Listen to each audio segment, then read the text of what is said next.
ఇక్కడ విశేషం ఏంటంటే sir, December 8th and 9th మనకి ఫ్యూచర్ సిటీ అనౌన్స్మెంట్ భారీగా జరగబోతోందని అఫ్కోర్స్ అందరికీ తెలుసు. గ్లోబల్ సమ్మిట్ జరుగుతుంది. సీఎం రేవంత్ రెడ్డి గారు చాలా పర్సనల్గా టేకప్ చేశారు ఈ future city development. So last year మనకు తెలుసు కదా, ఫ్యూచర్ సిటీ వచ్చిందంటే ఇంకా అంతే అసలు తగ్గేదే లేదు.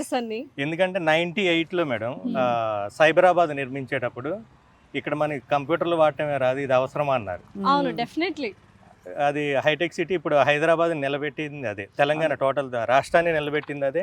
అవును, భారతదేశం మొత్తం కూడా ఐటీ అంటే హైదరాబాద్ గుర్తొచ్చే విధంగా గుర్తు చేసేది కూడా సైబరాబాద్. ఎన్ని with in how many years ఇదంతా ఇంత డెవలప్ అవుతుంది అనుకుంటున్నారు మీరు? ఈ రేవంత్ రెడ్డి గారి స్పీడ్ చూస్తే మాత్రం 5-10 ఇయర్స్లో అసలు ఇది నెక్స్ట్ లెవెల్ ఉంటుంది. ఇన్వెస్టర్లు కూడా ఇప్పుడు ఆలోచించేది అదేనండి. అంతకుముందు డెవలప్ అయ్యాక ఇన్వెస్ట్ చేసేవాళ్ళు, ఇప్పుడు ఎక్కడ డెవలప్మెంట్ కాబోతుందో తెలుసుకొని ఇన్వెస్ట్ చేస్తున్నారు. నిజానికి వాళ్ళ ఆలోచన కరెక్ట్. ఎక్కడైతే అనౌన్స్మెంట్ వచ్చిందో అప్పుడు ఇన్వెస్ట్ చేస్తే అద్భుతమైన లాభాలు వస్తాయి. డెవలప్ అయ్యా చేస్తే ఆటోమేటిక్గా వస్తాయి. అవును, ముందే చేసిన వాళ్ళకి ఇంకెక్కువ వస్తాయి.